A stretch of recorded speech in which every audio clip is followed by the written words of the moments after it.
Hi all, welcome back to my channel.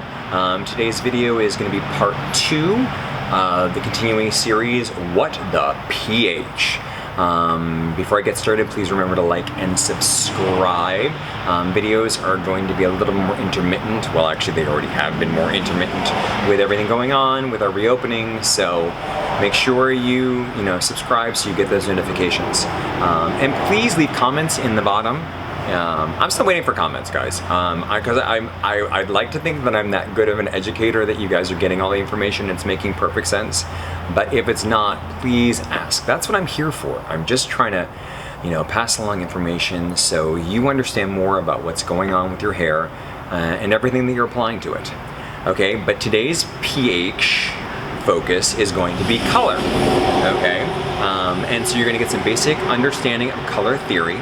We're going to be talking specifically about permanent color that has ammonia in it. I'm not going to be talking about ammonia-free hair color yet.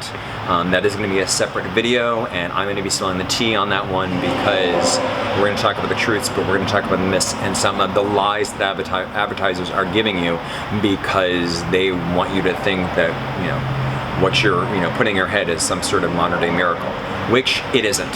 And that's all I'm going to say for now because I don't want to confuse things too much. So, with regards to color, there are 3 primary ingredients that are present in all permanent color that make it permanent color. The biggest culprit with regards to pH is your activator, which in this instance, once again, we said is going to be ammonia. Okay, and today's example is going to be represented. Your ammonia is going to be represented by this crowbar because when you think hair color, you think crowbar, don't you? I know I do.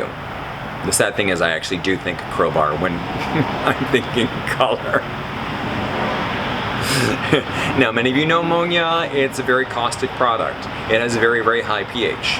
And the proportions and the percentages of your ammonia or the size of your crowbar has a huge impact on the well-being of your hair. Now, there are 2 other primary ingredients in color.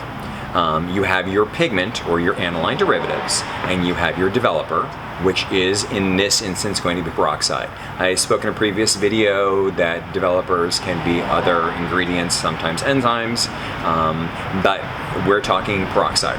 So your aniline derivatives, your pigment, and your developer, your peroxide, are going to be represented by this one beach ball. Because once again, when you think hair color, you think a crowbar and a beach ball. You're starting to get an idea of how my mind works.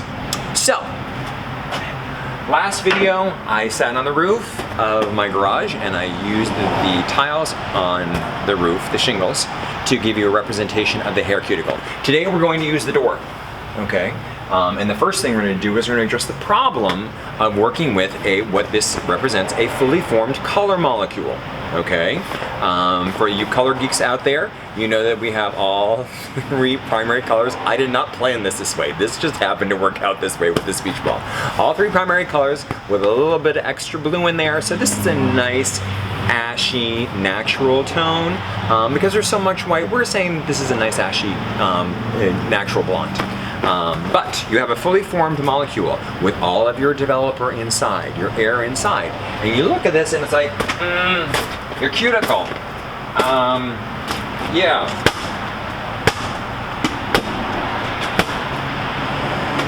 Can't get in, can it? No, I can't. That's one of the reasons that you have your crowbar, okay? Because your crowbar is going to open up your cuticle for you and let the color in. But unlike a door, your cuticle doesn't close back down instantaneously. It stays open. And so you have to be very careful with your crowbar when opening it to let your color in. And that is one of the reasons that, first of all, we're going to start talking very briefly about box color, or the color you buy on the supermarket shelf.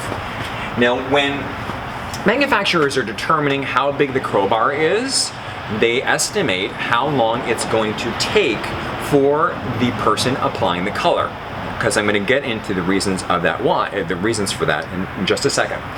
Now, your average everyday person is going to take a lot longer to apply a color than a professional, because a professional is used to doing this, they move much more quickly. So your professional can work with a crowbar about the size of an actual crowbar. When you're talking an at-home color, your manufacturers are compensating for someone who moves through the hair a little more slowly, and so they're working with a crowbar about the size of me, okay? That's a lot more ammonia. That's a much more aggressive, much higher pH, which means you're opening up that door and it's not closing, okay? It's not gonna close well. You're gonna have a really, really hard time closing it back down if you can close it down at all. And that's why I first say, you know, supermarket stuff, you gotta stay away from. Because of this full-size pigment. This is what manufacturers are concerned about. Ultimately, they want to avoid you applying this to the hair, because when the color is in the tube and your developer is in the bottle, your molecule isn't that large. It starts off tiny, infinitesimal. But as soon as you add the developer to the bottle, or sorry, as soon as you add the bottle, the applicator bottle, or the bowl, it starts growing, and it gets bigger, and it gets bigger, and it gets bigger. And after 10 minutes in the bowl, it may be this size, okay? Which is smaller, you know, which means you could use a smaller crowbar, but that's at 10 minutes. How much larger is it at 20 minutes, at 30 minutes? You know, in terms of mixing and applying, you know, these are factors that are worked into manufacturers, okay? And that's one of the things that you've got to keep in mind. Now, there are some newer technologies where there's a miniaturization of pigments that are going on right now, and you're finding your fully formed pigments aren't as large as a beach ball. They may be more along the size of a volleyball, or they may be like a really, really small watermelon, or maybe even like a really, really big grapefruit. Once again, those types of technologies are going to necessitate a smaller crowbar. And you find that with some color lines, professional only. But what I want to share with you is the color line that I work with, because the color line that I work with is very, very different. Because once you mix everything in that bowl, everything starts growing.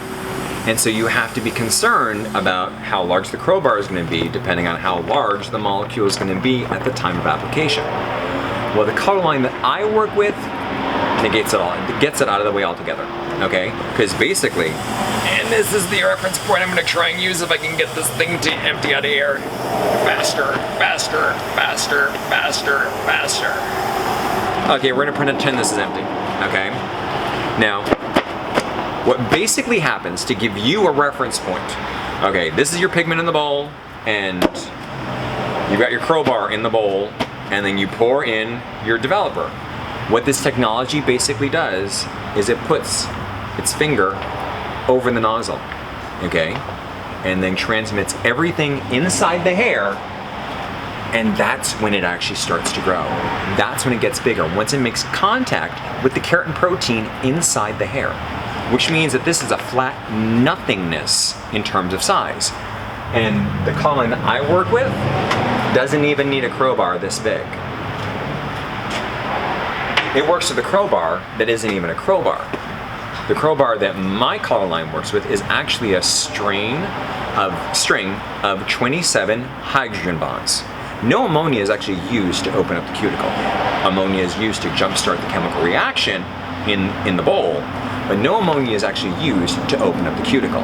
It uses the branch chain of 27 amino acids to barely open the door and let that flat, non-existent, tiny, tiny little pigment get inside with the developer, and then that technology gets out of the way and allows the oxygen to go inside and completely open up your pigment.